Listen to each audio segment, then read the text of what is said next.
Яңалыклар вакыты үз эшен башлап җибәрде. Студияда Алсу Нуриева, исәнмесез? Наличие QR-кода на этом объекте необходимо только для входа в зону проката. Соответственно, если вы со своими коньками, то QR-код вам не нужен. Район башлыгы туры эфирында актуаль темалар күтәрде. Мы к вам пришли на основании распоряжения о проведении неплановой проверки и эпидемиологического расследования по случаю исполнения постановления главного государственного санитарного врача. QR-кодыгыз бармы? Рейдлар йөрүен дәвам итә. Кайда нинди тәртипсезлек бар, шунда чакыралар бит аларны. Самый главный шул бит. Бүген участок полиция хезмәткәрләре көне. Район башлыгы үзенең Instagram аккаунтында чираттагы туры эфирен үткәрде. Эфирнең төп темалары вакцинация, соңгы спорт яңалыклары, Солнце мәктәбе эшчәнлеге һәм аның үзенчәлеге. Тулырак алдагы материалда.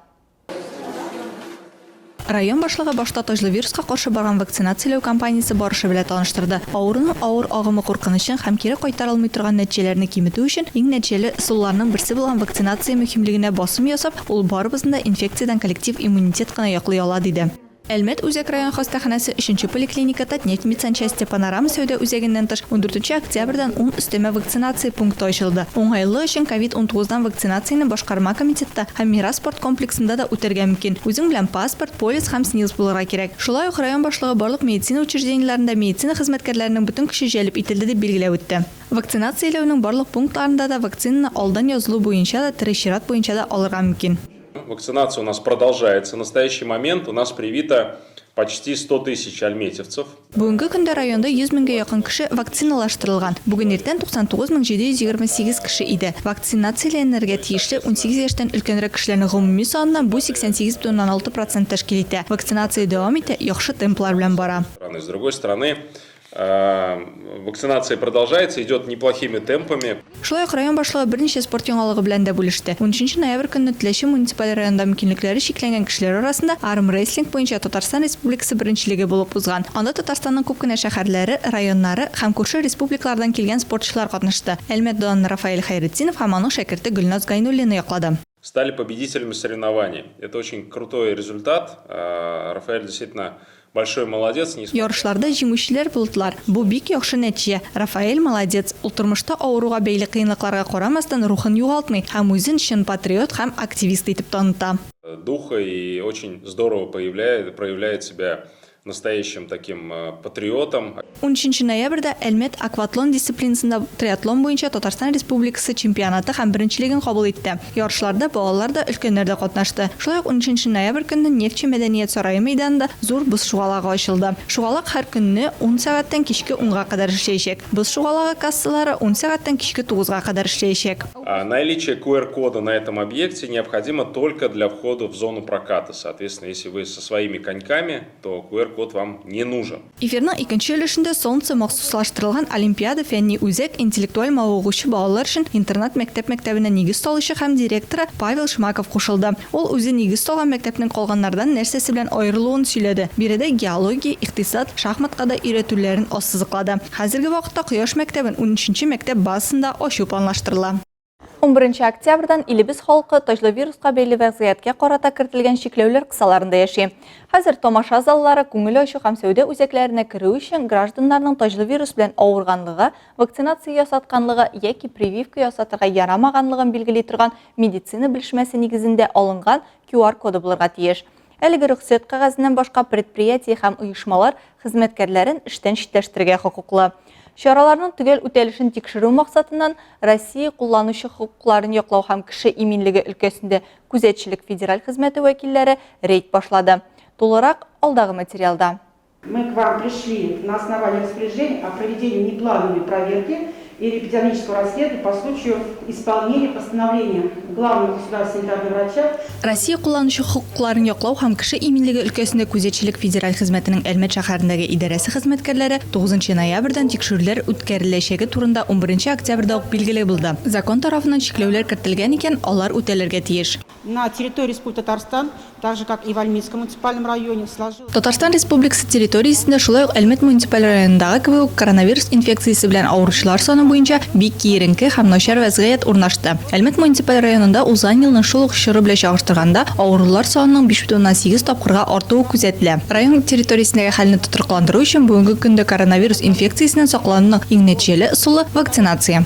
Ситуацию на территории района необходимо провести вакцинацию. Татарстан Республикасының баш дәүләт санитар табибы Марина Потяшинның 7 номерлы карары белән Татарстан Республикасы гражданнарының коронавирус инфекциясенә каршы мәҗбүри вакцинация белән тәэмин ителергә тиешле контингенты билгеләнде. Бу коронавирус инфекциясе йоктыру куркынычы булган затлар, мисал өчен 60 яшьтән өлкәнрекләр, медицина һәм мәгариф өлкәсе хезмәткәрләре. Карар нигезендә 6 декабрьгә кадәр барлык хезмәткәрләр дә вакцинацияны тулысынча үтәргә яки медицина оешмасы тарафыннан билгеләнгән формада рәсмиләштерелгән соңгы 6 ай ичендә күчерелгән авыру турында QR-кодка ия булырга тиеш. Әлеге күрсәтмәләр үтәлмәгән чиракта штрафтан котлы булмаячак, аны күләмен суд билгели. Ә инде QR-коды булмаган хезмәткәрләр эштән вакцинация үткәнче читләштерелеп торырга тиеш. Те лица, которые выявляются на предприятии без данных о профилактических прививок, должны... Предприятиедә профилактик прививкалар турындагы мәгълүматлардан башка ачыкланган затлар коллективтан читләштерелергә тиеш. Әгәр алай эшләнелмәсә, Роспотребнадзор хезмәте материаллар әзерли һәм аларны карар кабул итү өчен хезмәт инспекциясенә тапшыра. Карар үтәлмәүгә кагылышлы нинди дә булса башка хокук бозулар ачыкланса, материаллар суд карары кабул итү өчен суд органнарына тапшырылачак. Материалы будут передаваться в судебные органы для принятия судебного решения. Әлмәттә тикшерүләр көн саен бара. Белгечләр QR-код барлыгы юклыгы белән бер рәттән оешма предприятиеләрдә булдырылган санитар-эпидемиология куркынычсызлык чараларында тикшерә. Барлык эш урыннарында, шулай ук сәүдә үзәкләрендә, социаль учреждениеләрдә кулларны эшкәртү өчен антисептик, градусниклар, битлек рәвешендәге шәхси саклану чаралары булу зарур.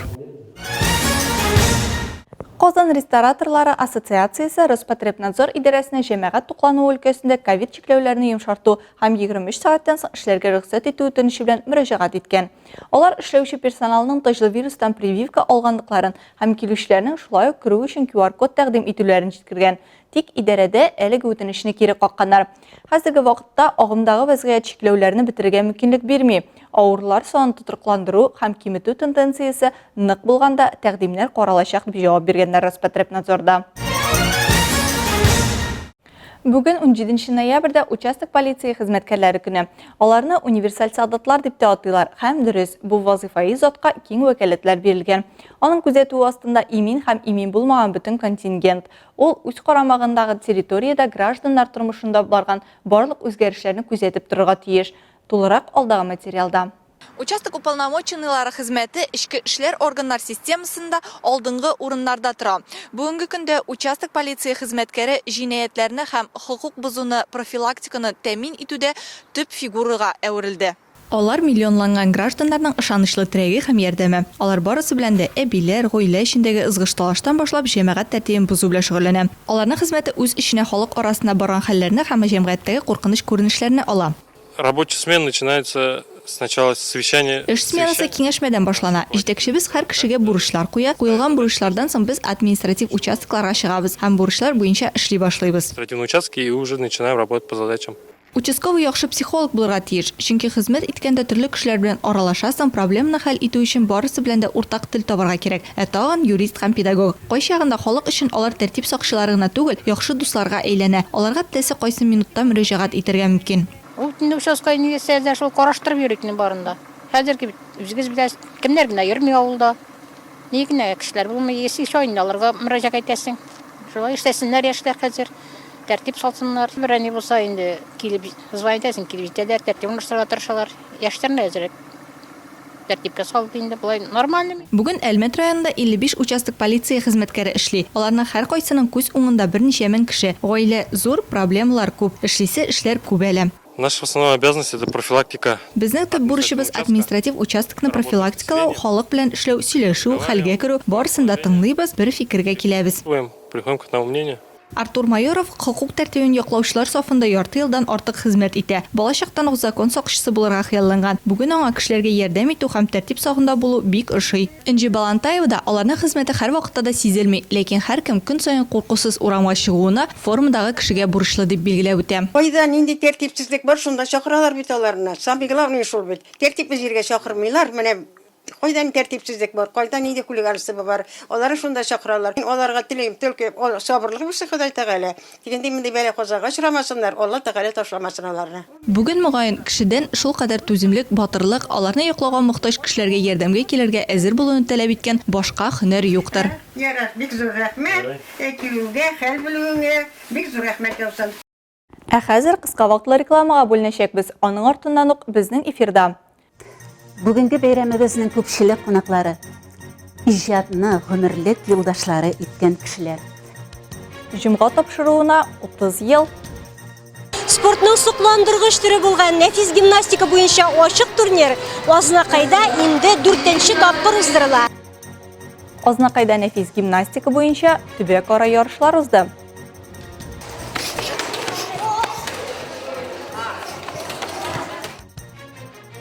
Үз тәнеңне һәм рухыңны үстерү белән көн саен шөгыльләнергә кирәк. Реклама тиз узачак, безнең белән калыгыз. Дәвам итәбез. Агымдагы ел Луч телекомпаниясе өчен юбилейлы ел. Беренче шәһәр телекомпаниясе оешканга 30 ел тулды. Беренче елларны нигез салып бүгенгәчә эшләп килүче яңалыклар хезмәтеннән тыш, быел легендага әйләнгән җомга тапшыруына да 30 ел. Шул уңайдан тамашачылар өчен кабат сюрприз әзерләнә. Экраннар артында барган ыгы-зыгыны Рәдифә Нугманова күзәтеп торды.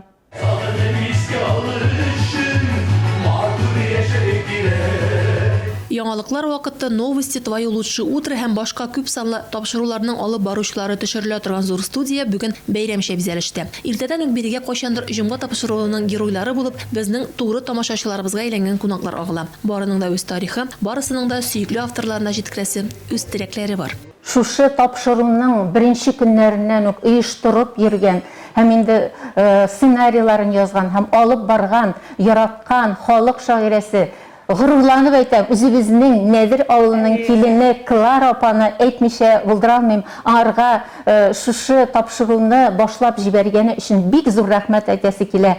Илфат һәм Валентина Исламовларның иҗат тарихы җомгадан алда башланган булса да, рәсми рәвештә экран йолдызларына әверүләренә шулай 30 ел. Кайчандыр халык шагыйре Габдулла Тукай исемендәге дәүләт премиясе лауреаты Клара апа Булатова башлап җибәргән проектта алар беренче геройлар булган. Җомга тапшыруның без беренче карлыгачлары. Беренче тапшыру Клара апа белән безнең гаиләбез өйдә тапшыру шунда ясадык. Матур итеп чыгыш ясады безнең әле бәләкәй улыбыз беренче җырларын җырлады, җырлый башлаган вакытлары иде. Бик матур тапшыру, бик менә узак гомерле булды. Җомга тапшыру әле дәвам итсен. Әлбәттә без аны ничектер күңелле бер мизгелләр итеп искә алабыз. Безнең узган, шул бергә узган иҗат гомеребезне җомга тапшыру белән һәм менә шушы коллективта эшләүче күренекле кешеләр белән. Исәнлек, саулык сезгә барыгызга, уңышлар, иҗади уңышлар алдагы тормышларда. Җомга тапшыру татар телевидениесе тарихында да үзенең озын гомерле булуы белән уникаль. Тарихның 3/1 Клара Булатова белән бәйле булса, юлның 3/2 өлеше Саҗидә Сөләйманова, Рафаэль Төхфәтуллин исемендәге премияләр лауреаты шагыйрә Нәфисә Сабирҗанова җитәкчелегендә үтелгән һәм дәвам итә. 30 ел дәверендә алар экранда күренгәннәр, үзләренең җырларын җырлаган артистлар булды, журналистлар вәкилләре килде, иҗат кешеләре килде. Алар һәрберсе үзләренең менә шул кайчандыр ның иҗат төркеме килеп аларны төшергәнне хәтирәләр, искә төшерәләр. Алар белән бергә минем дә хәтер тәгәрмәче әйләнә. Шулай итеп йыладык та, көлдек тә, җырладык та, биедек тә. Бәйрәмгә әзерлек әле дәвам итә. Әгәр дә җомга тапшыруының иҗат төркеменә телисе теләкләрегез, әйтәсе сүзләрегез бар икән, Луч телекомпаниясенә рәхим итегез. Алдан язылы сырала. Луч Әлмәт телекомпаниясе тамашачысының җомгалы булуына да 30 ел тулып узды. Шул уңайдан 26 ноябрь көнне эфиребез тулысынча җомга тапшыруының юбилеена багышланачак. Безнең белән бергә балыгыз. Рәдифә Нугманова, Рафаэль Сафин, Алия Бәйрәмалова, яңалыклар вакыты Луч Әлмәт телекомпаниясе. 24 ноябрь көнне Әлмәт иҗтимагый үзәгендә 2021 елда Татнефть хәйрия фондының рухият программасы белән нәшер ителгән китаплар презентациясе узачак. Быел фонд тарафыннан 10 исемдәге китап нәшер ителгән. Шуларның 2-се рус телендә, 5-се татар телендә, икесе рус һәм татар телләрендә, берсе каталог форматлы альбом, аларның гомуми тиражы 23 000 дәнә булган. Чарада катнашу чакыру билетлары буенча барлык мәгълүматларны 37 61 45 номерына шалтыратып белешә аласыз. Ә хәзер спорт темасына. 16 ноябрьдан 21 ноябрьгә кадәр Санкт-Петербург шәһәрендә йөзү буенча Россия чемпионаты уза. Россиянең иң зур ярышларында 67 регионнан 900 иң көчле йөзүче катнаша. Бу Россия чемпионатында катнашучыларның рекордлы саны. Әлмәт йөзүчесе Олимпия резервы спорт мәктәбендә шөгыльләнүче Эдуард Вәлиәхмәтов бронза призеры булды. Ул стартның беренче көнендә 200 метрга комплекслы йөзү буенча финал ярышларында әлеге дистанциядә Татарстан Республикасының яңа рекордын куеп, 3нче урынны яулый. 1 минут 55,53 секунд. Эдуард Вәлиәхмәтов йөзү буенча Россия җыелма командасы әгъзасы, халыкара класслы спорт мастеры, Россия чемпионатлары җиңүчесе һәм призеры. Ознакайда нәфис гимнастика буенча төбәк-ара ярышлар булып узды. Район башлыгы кубогына узган турнирда 250 спортчы катнашты. Аларның иң кечкенәсенә 3 яшь иде. Бу хакта безгә Ознакайдан Эльмира Шәрифуллина хәбәр итә. Азнакай шәһәренең Чатыртау арена спорт комплексына бүген иң нәфис кызлар җыйналды. Спортның сокландыргыч төре булган нәфис гимнастика буенча ачык турнир Азнакайда инде 4нче тапкыр уздырыла. Нәфис гимнастика яшь спорт төре булып санала. 1913 елда Санкт-Петербургта физик культура институты каршында нәфислек хәрәкәте югары мәктәбе ачыла. Яңа спорт төре буенча беренче ярышлар 1939 елда Ленинградта уза. Бары чирек гасыр үткәннән соң гына Будапештта нәфис гимнастика буенча беренче рәсми халыкара ярышлар үтә. Азнакайда уздырылган ачык турнирда Уфа, Оренбург, Әлмәт, Казан шәһәрләреннән килгән гимнасткалар катнашты. Без үзебез Уфа шәһәреннән килдек. Кызыбыз инде 2нче ел гимнастика белән шөгыльләнә. Монда барысы да бик оешкан төстә бара, барысы да бик ошый, күңелле. Очень интересно. Турнирны ачу тантанасында катнашкан шәһәр башкарма комитеты җитәкчесе Эльвир Габдрахманов спортчыларны тәбрикләп, аларга уңышлар теләде. Нәфис гимнастика белән шөгыльләнүче спортчылар ритмны тоярга, музыканы аңларга тиеш. Аларның хәрәкәтләре нәфис, һәр хәрәкәт аерым мәгънәгә ия. Безнең ярышларга елдан-ел күбрәк шәһәрләрдән киләләр. Без моңа бик шат, диде турнирның директоры Виктория Миламаева. Соревнования мы по традиции стараемся. Ярышларда бер генә бала да игътибардан читтә калмый. Һәрберсе бүләк белән кайтып китә. Азнакайда соңгы вакытларда бу төр буенча секциялар тукталып торган иде. Теләүчеләр, сораучылар бик күп. Яңа елдан әлбәттә бу төр буенча секция кабаттан ачылачак. Занятия обязательно будут возобновлены. Нәфис гимнастика белән шөгыльләнгән спортчылар җитез, сыгылма, түзем һәм көчле дә булып үсәләр. Эльмира Шәрифуллина, Рөстәм Әкбәров, Яңалыклар вакытта, Луч, Әлмәт телекомпаниясе. Киокусин Будай карате федерациясе хәзер республиканың Сәламәт Татарстан төбәк иҗтимагый оешмасы Әлмәттә 43 ел эшли. Оешма президенты Виктор Клочков фикеренчә, үз тәнеңне һәм рухыңны үстерү белән көн саен шөгыльләнергә кирәк. Һәм ул чакта нәтиҗә үзен көттермәячәк. Карате йортында шөгыльләнүчеләр белән Лина Хәсән сөйләшеп кайтты. 2005 елда Татнефть компаниясе ярдәме белән Әлмәттә масштабы һәм архитектурасы буенча уникаль булган карате йорты махсуслаштырылган спорт комплексы ачыла. Сәламәт Татарстан оешмасына нигез салучы президент Виктор Клочков җитәкчелегендәге тренерлар составы балалар һәм яшүсмерләр өчен сәламәт яшәү рәвешен пропагандалый һәм кёкусинкай спорт һәм көрәш сәнгать түрен популярлаштыралар.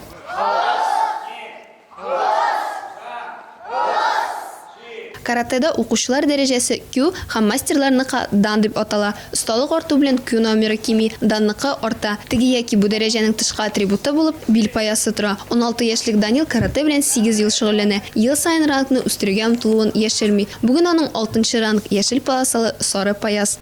Я занимаюсь карате на протяжении 9 лет. Мин карате белән 9 ел дәвамында шөгыльләнәм. Бу вакыт эчендә мин көрәш алып баруның төп күнекмәләренә өйрәндем. Карате миңа төп физик әзерлек бирде. Ул миңа киләчәктә армиядә дә ярдәм итәчәк. Поможет мне в будущем в армии. Данил Богданов 9 ел шөгыльләнсә, Марсель Зитов 5 елдан артык шөгыльләнә һәм дуктарга уйламый да. Аның максатлары зурдан. Мин инде 5-6 ел шөгыльләнәм. Карате миңа үз-үзеңне сакларга кирәксә, кемне дә булса якларга мөмкинлек бирә. Алга таба мавыктыргычрак, зуррак паяска омтылам, илебез чемпионатында катнашырга телим. И хочу однажды поучаствовать на чемпионате России.